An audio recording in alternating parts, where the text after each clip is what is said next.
Hey guys, it's Katie, and I'm here today to do the travel book tag.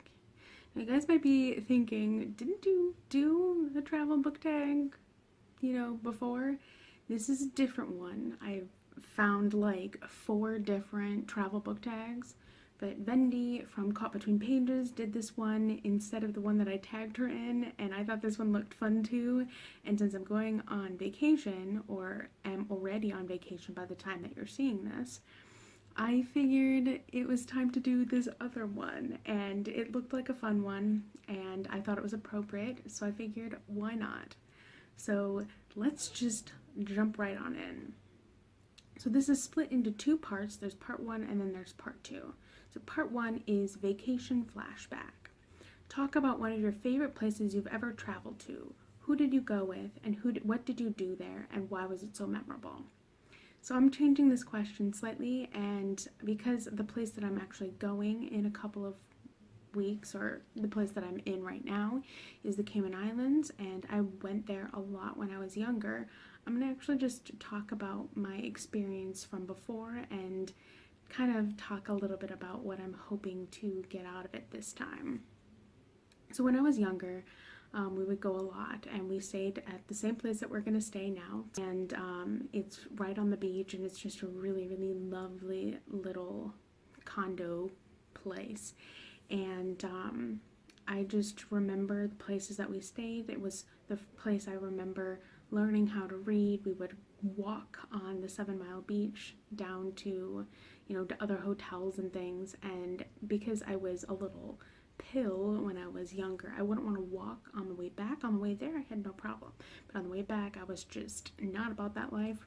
So what my dad would do is he would get a bag of M&Ms, and they were like my favorite candy in the entire world, and he would make me follow him to get the next M&M kind of thing. So it was like bribery to get me to walk back, and it was just such a fun time. And then we just did a lot of fun swimming in the ocean and swimming in the pool, and we went to Stingray City, and we went in a submarine and had dinners at all these great different places. One of my favorites was the Crow's Nest, which I don't believe is there anymore. Hurricane Ivan hit in 2004, I believe. It was destroyed, and I don't think they ever ended up rebuilding, which is really, really sad for me because I loved that place. But yeah, we would just go a lot. I think it was like every year or every other year, and I just have really, really fond memories of my time there. It was just, I love everything to do with the beach and water. I could spend all day in the water. It's just so calming and so peaceful and just so much fun. And I'm very much looking forward to going back. That's one of my favorite places I've ever traveled to, but it's impossible to pick a favorite place because every place I've been to has different things to offer and different experiences associated with them, and I have different loves and dislikes from different trips because of the people I was with or the things that I was there for. So it's just nearly impossible to pick a favorite place that I've ever traveled to. Moving on to part 2. So number 1, booking the flight. An expensive book or edition you own. Was it worth it? Yes, it was worth it. My mom actually has the Lord of the Rings edition. It's the big red book with everything in it, including family trees and appendices and things. And it is a gorgeous, gorgeous edition. I don't know when she got it or, anything, but I do know that looking at it, that was probably more of an expensive book. And it is just stunning, and I have no regrets of the fact that we own that book. Number 2, packing your luggage. A book you felt that had a busy but organized plot. And for this, I'm saying Good Omens by Neil Gaiman and Terry Pratchett. It is a very chaotic plot. One thing is happening, and then you jump to something else, and it's just, sometimes it's kind of difficult to follow. But at the same time, once it all culminates and comes together at the end, it makes complete sense, and it flows really well despite all of the chaos. It is an organized chaos, I guess you could call it. Number 3, airport security check. a book that you analyze the most with either annotations, notes, etc. And for this, I tried so hard not to pick this, but honestly, because it took me 3 years to read this series, and I talked about it ad nauseum with multiple people for hours upon hours of time, we just analyzed it to death. And that is the Realm of the Elderling series by Robin Hobb.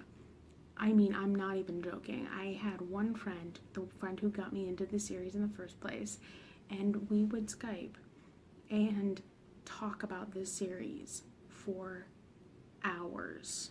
I mean, our Skypes last usually no less than 4 hours, and so 95% of our time was spent talking about this series. So I mean, I definitely analyzed it to death.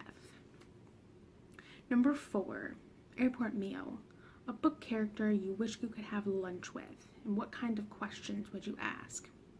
So this one I'm putting a little bit of a twist on, because he's not a fictional character, but he is he's the focus of a book that I actually read recently, and that's Leonardo da Vinci by Walter Isaacson. I read Leonardo da Vinci's biography by him last month, and I really enjoyed it. I did a full review discussion on that book, and I'll link it up above, but I loved the way that Leonardo was portrayed and his life was explained, and I would ask him literally all of the questions because he has just such a vast knowledge, and he's just such an important human to me that I just would ask him anything and everything that popped into my head. I'm not one who's great at coming up with questions beforehand, but once I'm in a social situation, I ask so many questions that people tend to just get really irritated because I just never stop talking. But I have a feeling that Leonardo and I would have a great conversation. Plus, he is the historical figure that I would want to go back in time and meet and have dinner with, because I just feel like we would have a lot to say to each other, and it would be a really good time. Number 5, Airport Souvenirs. A book you have multiple copies of. So we have like 5 different copies of The Lord of the Rings in the house, so that's definitely one. Another one is the Harry Potter series by J.K. Rowling. I have, at least 2 copies of each book, maybe more, depending on the editions that I got. So yeah, those are probably the 2 series or books that I have the most copies of. 6, Airplane Turbulence. A book with a plot that made you anxious or nervous. And I thought about this one for a long time, and the only one that I can think of that recently made me incredibly anxious was Assassin's Fate by Robin Hobb. There's a particular scene that I'm thinking of where I was just literally jumping in my seat and just screaming about, because it was just so anxiety ridden for me. And I'm not going to tell you what that scene is, because I know that there are some people on here who watch my channel that haven't read the books yet that want to. But come talk to me when you are starting to read that book, and I will tell you what scene it is once you've finished, because I literally had a physical manifestation. My heart was pounding, I was shaking, I was screaming, and it was just a ride, okay? Just, Turbulence doesn't even begin to cover it. Number 7, Landing, your most anticipated release of the year. So I typically don't get to read new releases because of all of the books that I have that are backlogged, but there are a few that are kind of on my radar that I'm really excited to read this year, and one of those is Winter of the Witch, which is the 3rd book of the Winternight trilogy by Catherine Arden. I read the 1st and the 2nd books at the very end of last year, and I've thoroughly enjoyed them. And I'm very interested to see where the 3rd book goes. Number 8, Baggage Claim, a book or series that felt like a drag.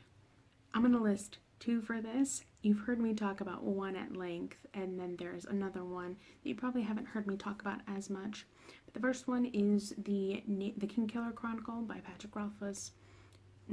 Nothing happens. I'm sorry if you are a huge fan, but they're just not my favorite, and 95% of the reason why they're not my favorite is because of the main character. I just don't care about his life or about him, and just it's so repetitive and boring and mundane and just drags. And I mean, the first book is 800 and something pages, and then the second book is close to 1,000. It might be over 1,000, and I just don't care enough to be interested. The other one is the Grisha trilogy by Lee Bardugo. Because of my hang-ups and my feelings for literally everything that happened in those books, I just didn't care. And because I didn't care, I would walk away from the book for like a day, and then I just would not want to go back, and I was just like screaming. I just hated the characters. The plot was dull and predictable, and I just, even though they were really short books, I just didn't care enough to want to keep going. Number 9 is Destination, a book or series you could read over and over again. There are a lot of books and series that you know I could name for this, but I'm going to pick something that's a little bit newer on this channel, and that is the old-fashioned storybook by multiple authors and from multiple different cultures and traditions. I really think that you can get so many things out of fairy tales, folklore, mythology, and that collection in particular just dabbles into so many different cultures and traditions, and just educates you about some of the values that country or that region or that place values. And so I just definitely really enjoyed that collection, and it's definitely still on my shelf, and I pull it out from time to time to reread my favorite stories. Number 10, tag your friends. I'm probably just going to tag a few people down in the description below, because I don't know who to tag right now, and I don't know who has and hasn't done this particular one, because as I said, there are like 4 or 5 different travel book tags, and they all have the same name. Keep your eye out for that. So yeah, that's all I've got. If you have traveled anywhere recently and you want to talk about where you went, feel free to put some things down in the comments below, or come find me on social media and message me or something, and we can talk about traveling things, because if you don't know, I love traveling, and I love talking to people about their different experiences in different places. And yeah, so you know the drill at this point. I have all of my social media down in the description. It's both Goodreads and Twitter. I'll catch you later. Okay, bye.